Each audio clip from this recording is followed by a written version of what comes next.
오늘의 말씀 출애굽기 16장 11절부터 20절 말씀. 하나님 아버지, 오늘 이 아침도 주님의 은혜를 사모함으로 주님 앞에 나갑니다. 이 시간에도 우리 모두에게 말씀을 통해 하나님의 음성을 들려주옵소서. 예수님의 이름으로 기도합나이다. 아멘. 할렐루야. 성기 성도 여러분, 오늘도 하나님의 은혜와 평강이 가득한 하루가 되시길 주의 이름으로 축복합니다. 오늘 우리에게 주시는 하나님의 말씀은 출애굽기 16장 11절에서 20절 말씀입니다.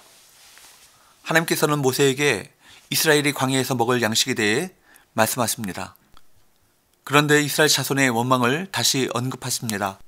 12절, 내가 이스라엘 자손의 원망함을 들었노라. 그들에게 말하여 이르기를, 너희가 해질 때에는 고기를 먹고 아침에는 떡으로 배부르리니 내가 여호와 너희의 하나님인 줄 알리라 하라 하시니라. 하나님께서는 그들의 원망을 들으셨지만 그들의 원망에도 불구하고 양식을 공급해 주시겠다는 것입니다. 해질 때는 고기를, 아침에는 떡을 배불리 먹이시겠다고 말씀하십니다. 이스라엘 백성이 하나님의 영광과 놀라운 역사를 볼 테지만 기쁨이나 경외심이 아니라 두려움 가운데 하나님의 영광과 놀라운 역사를 볼 것입니다. 거룩하고 어미하신 하나님을 원망한 것이 얼마나 어리석은 행위였는지를 깨닫게 될 것입니다. 이제 하나님의 세밀한 공급하심을 보게 됩니다. 13절 14절, 저녁에는 메추라기가 와서 진에 덮이고 아침에는 이슬이 진 주위에 있더니 그 이슬이 마른 후에 광야 지면에 작고 둥글며 서리같이 가는 것이 있는지라. 13절 14절은 만나가 생기는 과정과 요양에 대해 아침 이슬이 마른 후 지면에 생긴 작고 둥글며 서리같이 가는 것이라고 묘사하고 있습니다. 저녁에는 메추라기로, 아침에는 만나로 일용할 양식을 공급해 주십니다.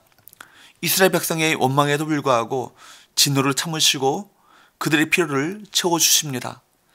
지금도 하나님께서는 우리에게 필요한 것들을 날마다 공급하십니다. 우리가 하나님 앞에서 신실할 때에도 그렇지만 신실하지 못할 때에도 하나님께서는 변함없이 우리의 필요를 채워주십니다. 이 얼마나 놀라운 은혜입니까? 하나님께서는 우리에게 필요한 것을 세밀하게 공급하시고 채워주십니다. 15절, 이스라엘 자손이 보고 그것이 무엇인지 알지 못하여 서로 이르되 이것이 무엇이냐 하니 모세가 그들에게 이르되 이는 여호와께서 너희에게 주어 먹게 하신 양식이라.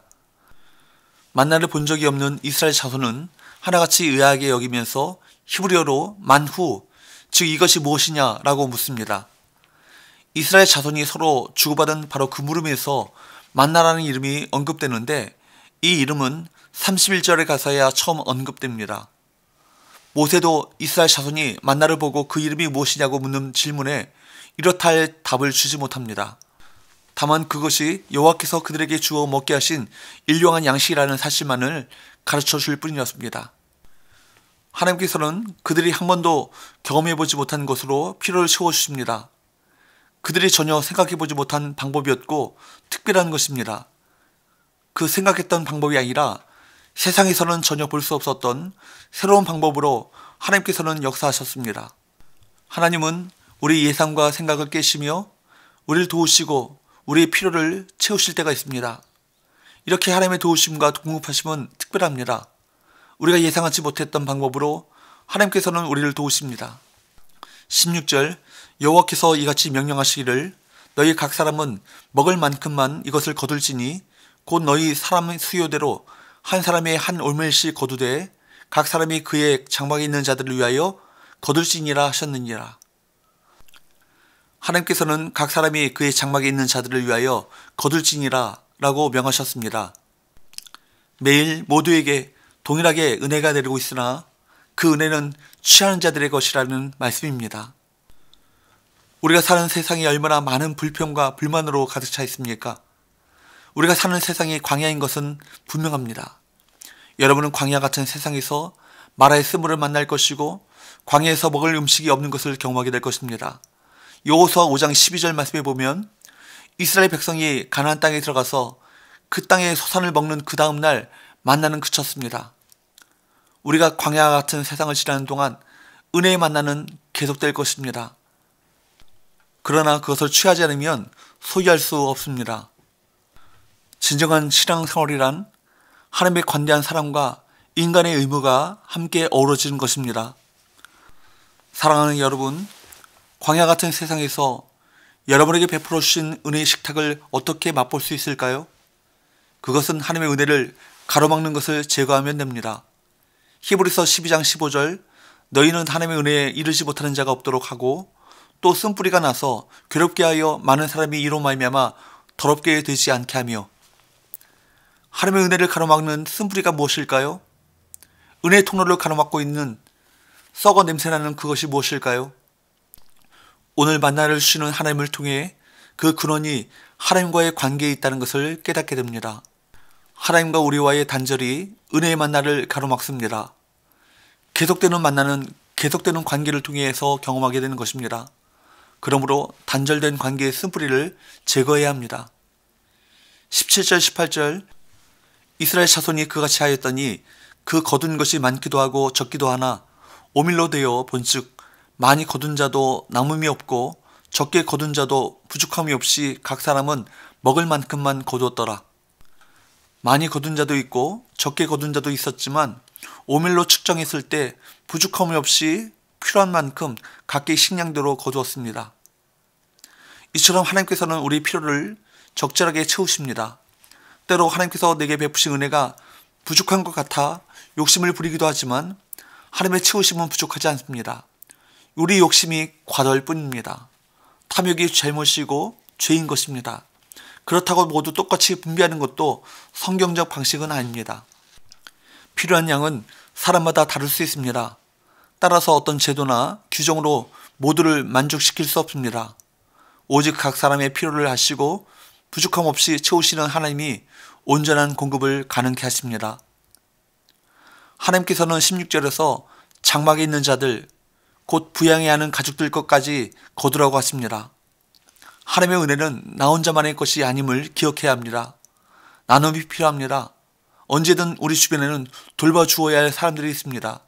내가 땀 흘려 거둔 것으로 주변 사람들을 돌보는 것을 불편하게 여기지 말고 마땅히 여겨야 할 것입니다.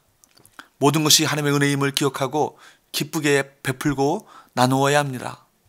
19절, 모세가 그들에게 이르기를 아무든지 아침까지 그것을 남겨두지 말라 하였으나 만나는 다음날 아침까지 남겨두어서는 안 됩니다. 날마다 하나님을 철저하게 의뢰하며 순종하는 법을 배우도록 하신 것입니다.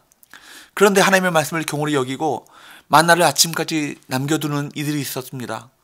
20절, 그들이 모세에게 순종하지 아니하고 덜어는 아침까지 두었더니 벌레가 생기고 냄새가 난지라. 모세가 그들에게 노하니라.